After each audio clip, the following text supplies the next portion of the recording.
Hi, it's Alyssa. I haven't been on video for quite a long time to my friends and to this page, but I wanted to share something with you that I think could be really, really helpful. I'm going to try to make it short. I've got a few slides to be able to put something up on the screen. But I know in my own self, I have been having a very hard time trying to integrate the stress of not only regular life and more information than ever that we've ever had to process, but the political strife and the social unrest and injustices and environmental threat. And I can feel my shoulders rising, right? Just thinking about it. And so I realized that many of us are in this heightened state of stress, and it's really unhealthy. It's really hard to get out of it. I've been, professionally, I make career development programs and personal development programs. So I do a lot of research in this space, and I found something really interesting. I hope you'll find it worth your time too. So I'm going to say that the first thing you must do when you want to be happy, and I'm talking to both of us, is to listen to your loneliness. So loneliness is not telling you what traditionally you've been taught that it's telling you. I want to explore this and give you some research for just a second. So 10% of people feel lonely almost all of the time. 10% of us, it's really painful. 20%, yeah, they don't say they feel lonely. That's 80% of us who are lonely some to most of the time. That's a lot of loneliness. So when I talk about loneliness, I think there are really four ways to experience this.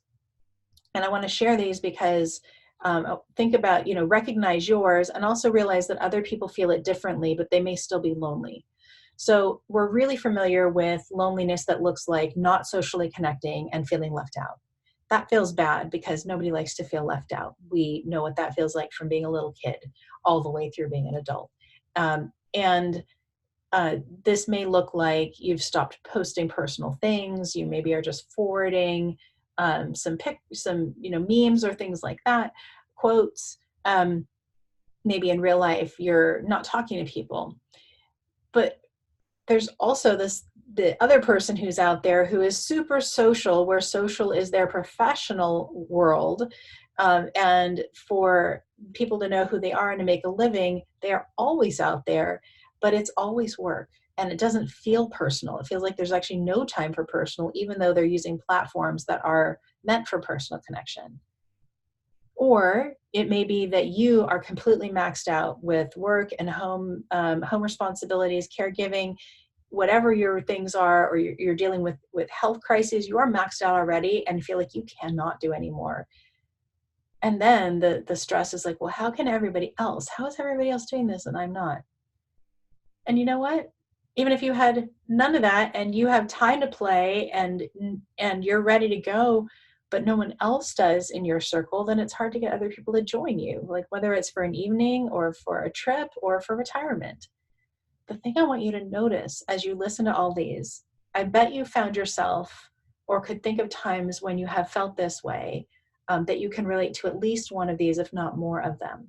But the other thing I want you to notice is that if you are not connecting and feeling left out and feeling like a loser because of that, your evil twin is out there over socializing and not feeling like it's personal and also feeling like a loser.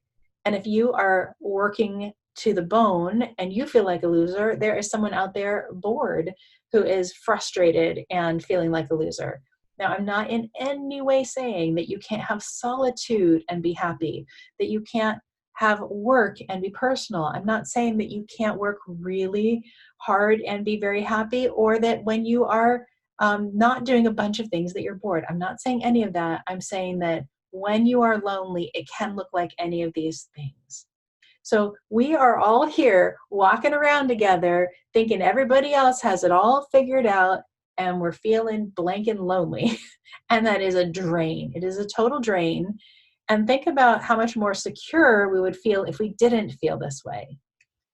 What's really interesting is I looked up I was thinking, like, what's the antonym for loneliness? And we don't even have a word for the opposite of loneliness. But I found this beautiful piece that was written by a Yale College senior, and she wrote it in the school newspaper, and it got a lot of press because I think it's very beautiful. She writes, "We don't have a word for the opposite of loneliness. That if we did, I could say that's what I want in life.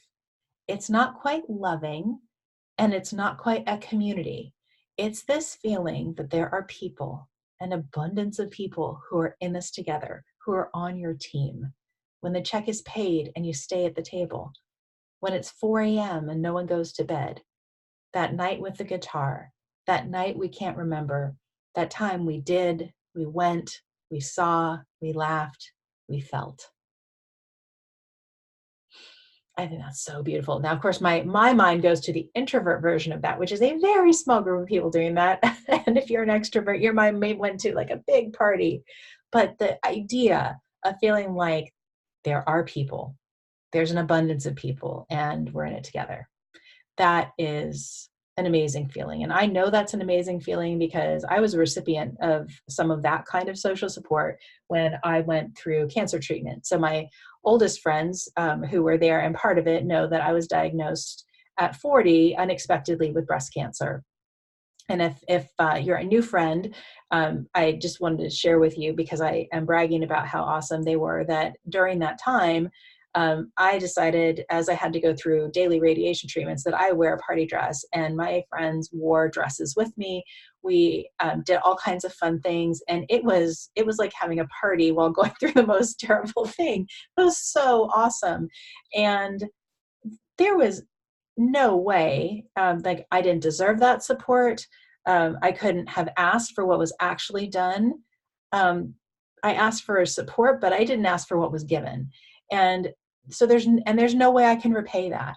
It's like one of the best, most beautiful gifts I have ever seen anyone give anyone else, and certainly the best that I've received in my life. And that is what being not being lonely looks like to me. And you can't do that all the time, of course, but it just, that's what it feels like. So when we feel lonely, we lose our sense of security. People need care. We cannot always take care of ourselves. None of us can. We are designed to care for each other and to be together. So if no one knows you're in trouble, it's dangerous. Your body knows this. So loneliness has this great purpose. Physical pain is there to protect you from physical dangers. You don't jump off a boulder because you're like, that's going to hurt. Or if you break an arm, you feel enough pain that you go get it, your bones set, right? So loneliness is a social pain, and it is to protect you from the danger of being isolated. Your loneliness is protecting you. It loves you. It wants you to be cared for. Okay. It's that prompt to get your attention. And what it's trying to do is remind you that you need some relationships back again in your life, that they are necessary for your survival. It is a real, actual pain. So experiencing rejection registers on the brain like physical pain. It lights up, you can see it in an MRI, it lights up the exact same parts of the brain as getting punched in the face. And how painful it is really depends. So it can be totally devastating, or it can be just like, ow, that's a sick burn. How lonely it is. I think this is really interesting. This last data piece I want to share with you, because I think it's hopeful to understand that a lot of people have spent a lot of time figuring out this very painful thing that feels like it has no rhyme or reason, and it just is, and it always will be, and it's always going to be. But actually, there's a lot we can do about it. So the 3 domains where we can do things about it. The first is that all of us have a particular disposition to how vulnerable we are to disconnect. How likely is it that we're going to disconnect? And that is not something that you controlled. That's nature and nurture. So you were born with the nervous system you're born with. You were given the parenting that you were given as a small child. There's nothing you could have done about that. That's what you received. And you can address many aspects of that. Learning yourself is totally critical in that regard, and learning how people with that particular makeup, how they can function best. So that's medical help and therapeutic help, mental therapeutic help. And then the second category is one that I sort of almost can't say with a straight face, this ability to self-regulate emotions. I feel like this should literally be given as the operating manual for being an adult. Because, and we're starting to do some of this in school, but not nearly enough to keep up with the demand for what we need in this regard. So all of us have a certain amount of stress we can take in. Let's call it our window of tolerance. Some of us have a big one, some of us have a little one, but basically the amount of stress you can take in where you're like, whew, that's stressful, but you can deal. Beyond that, and especially way beyond that, you literally freak. And freaking looks different for all of us, but it is not pretty and it is miserable and it feels like it's not going to be okay. And you might feel like your life is in danger. And self-regulation are the number of different ways that you get yourself back to feeling okay, being able to function. Not that the thing, I mean, sometimes it can be something you can't do anything about, but you can give yourself the best chance to function and and be productive in whatever you need to do in that moment. So that's self-regulation. And the third one is one you're more familiar with, which is reasoning about others. And this is how you interpret why someone isn't responding. So you probably see yourself as reaching out and being friendly and doing all the right things. Apparently, we're terrible at assessing whether we're doing that. We tend to not do it anywhere near how much we think we do. But then we make up stories about why people are being so mean to us and why they're rejecting us and doing all these things. And we may get angry and we may pull away. So all of those things working together, you can just feel it, is like this soup for miserableness when it comes to loneliness. And so we want to take a lot, we want to downgrade a lot of the misery, but we want to still listen to the signal. So the signal is this. So I want to encourage you to let go of punishing yourself for feeling lonely. This is a biological reaction that your body is giving you. Your loneliness is not telling you that you're a loser and that you're just, whatever judgment you're saying to yourself. It's not that. It's just like an alarm, a little bell telling you it's time to connect. We're getting a little disconnected here. Let's get reconnected. That's it. It's meant to be, it's meant to just be a little rubber band pulling us back in. So if you want to take some action to do some connecting with yourself and with others in a positive way, I am going to be launching a new version of Calendaring Happiness that's focused on creating personal connection with yourself and others. It's going to be launching March 23rd. If you'd like to hear more about it, you can get on the VIP list at Calendaring Happiness. I'd love to hear that you are interested. I'd love to hear any reactions that you have in the comments to let me know, was this interesting? Can you relate?